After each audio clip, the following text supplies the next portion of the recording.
Hello friends, இன்னைக்கு நம்ம மண் சட்டியில் கவலை மீன் குழம்பு வைக்க போகிறோம். 1/2 கிலோ கவலை மீன் எடுத்திருக்கோம். ஸோ அதுக்கு தேவையான இன்க்ரீடியன்ட் 100 ml நல்லெண்ணெய் எடுத்திருக்கோம்.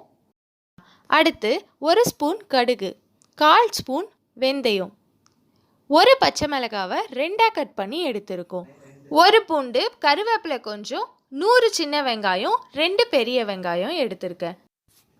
ஒரு மாங்காவை பாதியாக கட் பண்ணி அதை 4 துண்டாக போட்டு வச்சுருக்கேன். 2 டேபிள் ஸ்பூன் குழம்பு மிளகாத்தூள் எடுத்திருக்கோம். கடையில் குழம்பு மிளகாத்தூள்னு கேட்டால் கிடைக்கும் இல்லையா, அதை கூட ஆட் பண்ணிக்கலாம். இது வீட்டிலையே ப்ரிப்பேர் பண்ணுது. இந்த மாதிரி குழம்பு மிளகாய்த்தூள், சாம்பார் மசாலா இதெல்லாம் வீட்டில் எப்படி ப்ரிப்பேர் பண்ணணும்னு உங்களுக்கு தெரியலனா மறக்காமல் கமெண்ட் பண்ணுங்கள். அதுக்கான வீடியோஸும் இதுக்கப்புறம் நாங்கள் ஆட் பண்ணுறோம். அடுத்து தக்காளி, இந்த சைஸில் 3 தக்காளி எடுத்து பேஸ்ட்டாக அரைச்சி வச்சுருக்கேன். அடுத்து இந்த அளவிலான புளியை எடுத்து கரைச்சி அந்த தண்ணியை ஃபில்டர் பண்ணி வச்சுருக்கேன். இப்போ வாங்க மீன் குழம்பு செய்ய ஆரம்பிக்கலாம். இன்றைக்கி நம்ம குழம்ப இந்த மண் சட்டியில் தான் செய்ய போகிறோம். எதனாலனா மண் சட்டியில் செய்கிற மீன் குழம்பு தான் ரொம்பவே டேஸ்டியாக இருக்கும். அதனால தான் இதில் நம்ம இன்றைக்கி குக் பண்ண போகிறோம். இப்போது 100 ml எண்ணெயை இதில் ஊற்றுறேன். எண்ணெய் நல்லா காஞ்சிடுச்சு. இதில் 1 ஸ்பூன் கடுகை சேர்த்துக்கலாம். கடுகு நல்லா பொரிஞ்சு வந்ததும் வெந்தயத்தை ஆட் பண்ணிக்கலாம். வெந்தயத்தை 1/4 டீஸ்பூன் ஆட் பண்ணால் போதும். அதிகமாக ஆட் பண்ணால் குழம்பு கசக்கும். வெந்தயம் பொரிஞ்சதும் வெங்காயத்தை சேர்த்துக்கலாம். சின்ன வெங்காயம், பெரிய வெங்காயம் ரெண்டுத்தையுமே இந்த டைமில் நம்ம ஆட் பண்ணிக்கலாம். பெரிய வெங்காயத்தை நீல வாக்கில் மெல்லிசாக கட் பண்ணி எடுத்துக்கோங்க. இதோட பச்சை மிளகாய், பூண்டு, கருவேப்பிலை எல்லாத்தையும் சேர்த்து வதக்கிக்கலாம். இப்போ வெங்காயம் வதங்கி கண்ணாடி பதத்துக்கு வந்துடுச்சு. இந்த டைமில் அரைச்சி வச்சிருக்க தக்காளியை இதில் சேர்த்துக்கலாம்.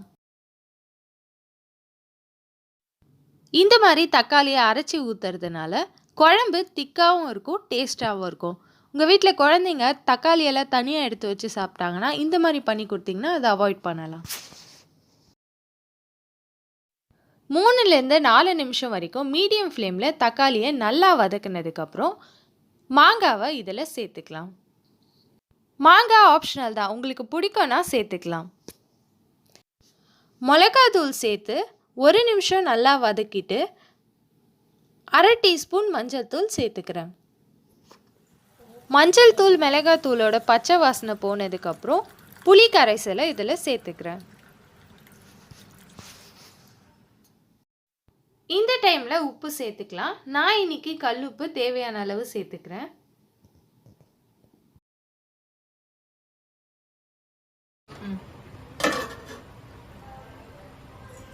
இப்போ மூடி போட்டு மூடி ஒரு 10 நிமிஷம் நல்லா கொதிக்க விடலாம்.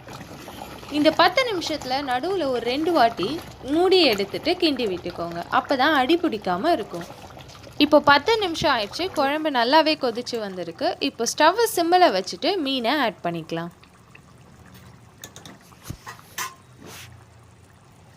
இப்போ மீன் எல்லாம் போட்டாச்சு. மூடி போட்டு மூடி 5 நிமிஷம் சிம்மில் கொதிக்க விடலாம்.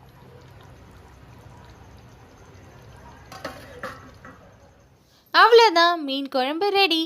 இப்போ வாங்க நம்ம ஃபைனல் அவுட்புட் எப்படி இருக்குன்னு பார்க்கலாம்.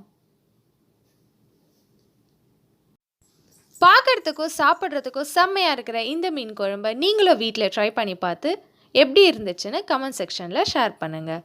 இந்த வீடியோ உங்களுக்கு பிடிச்சிருந்தா யம்மி டவுன் தமிழ் சேனலை சப்ஸ்கிரைப் பண்ணி பக்கத்தில் இருக்க பெல் ஐக்கானையும் கிளிக் பண்ணிக்கோங்க.